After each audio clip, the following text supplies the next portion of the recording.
The strait is open. The strait is closed. Iran shot at the tankers.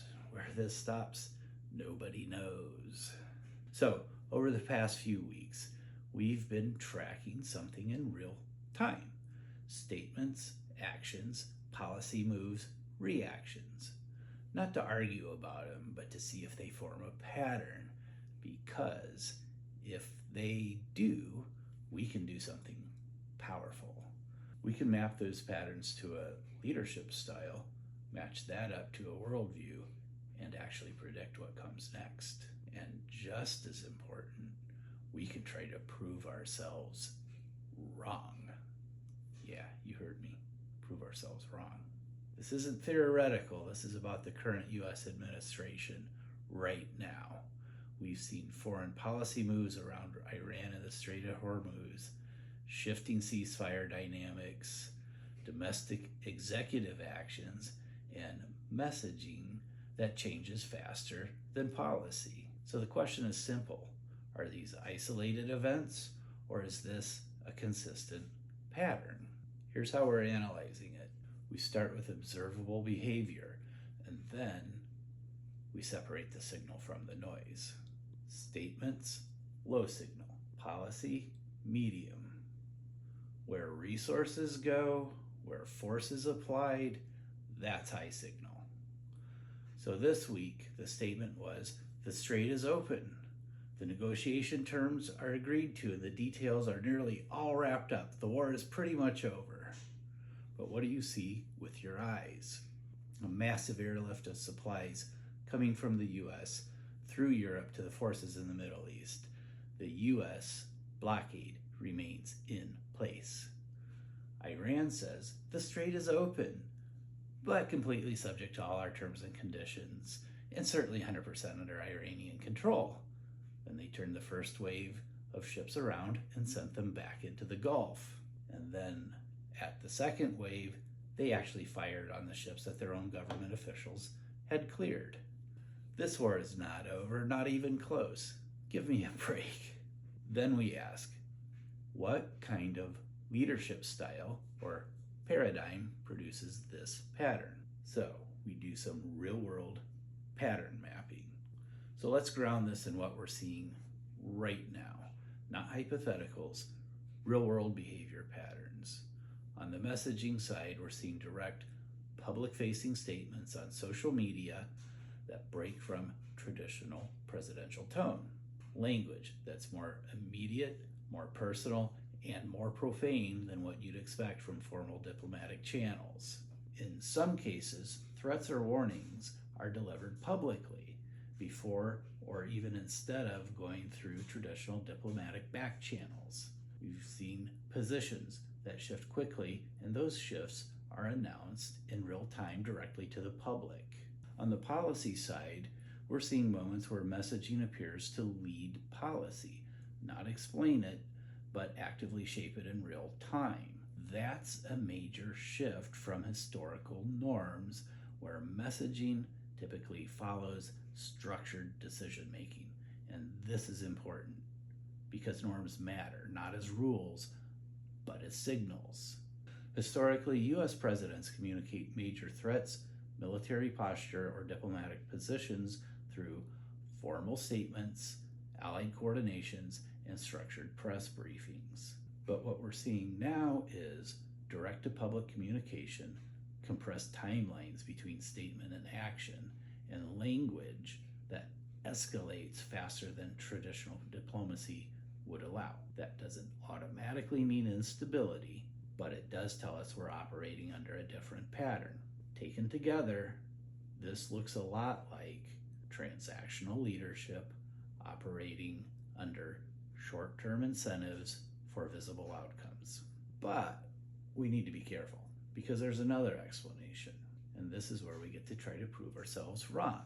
What if this isn't short-term and reactive? What if it's deliberately unpredictable?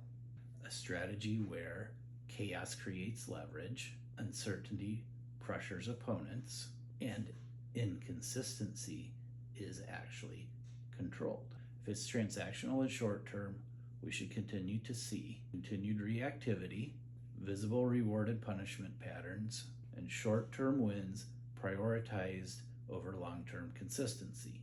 On the other hand, if it's strategic unpredictability, we should see something different.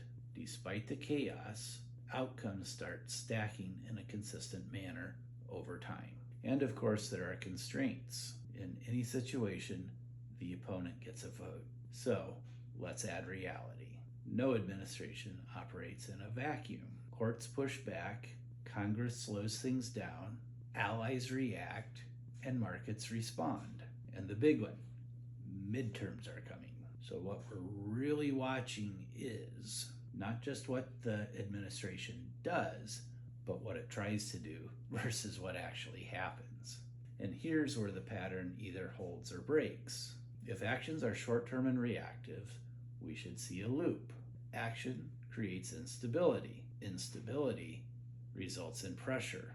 Pressure results in more reactive actions. And that loop should accelerate as we get closer to the midterms. Based on everything we've tracked so far, here's what to watch next. More visible reward and punishment, especially politically. More reactive positioning internationally. More attempts to bypass slower institutions. And more emphasis on high visibility, short-term wins. These are not opinions, they're predictions you can test in real time. So let's turn this into concrete, testable predictions, not general trends, specific behaviors to watch for. Prediction 1, announcements via social media. We should expect more instances where policy direction is signaled or even decided through social media posts before formal channels are engaged. Watch for markets reacting before official statements, and sometimes even before any statements. The second thing to watch for is allies responding to social media posts rather than official briefings. And third, agencies adjusting policy after statements go out, not before. So the military, the intelligence agencies, even the Treasury are now trying to catch up in their policy rather than the other way around. Prediction 2, we should see escalating language patterns. We're also going to expect a shift in tone, more extreme phrasing, if that's possible, higher stakes language. That could include more over-the-top warnings, framing conflicts in absolute terms, good versus evil, crusade, that kind of thing. Even language that hints existential, apocalyptic outcomes. Now, those statements are not necessarily because those outcomes are intended, but possibly because that language creates immediate leverage and attention, which leads us to the third prediction. Public threats are used as negotiating tools. Instead of quiet diplomacy, we may see more public threats used as bargaining tools. Statements that set hard lines publicly, apply pressure in real time, and focus responses from other actors out in the open. Prediction 4, another key behavior. Fast pivots framed as victories. Escalation followed by de-escalation, with the outcome presented as a successful negotiation, regardless of the starting point. Prediction 5, increasing volatility near midterms. As we approach midterms, this pattern will almost certainly intensify. More visibility, more immediacy, and this is key. More actions designed to dominate the information cycle, even if those actions don't resolve the underlying issues. Again, more actions designed to dominate the information cycle, even if they don't resolve the underlying issues. Again, more actions designed to dominate the information cycle, even if they don't resolve underlying issues. Now, I said it 3 times. That's a pattern. You should remember that. That's what you're looking for, patterns, because that one is really important.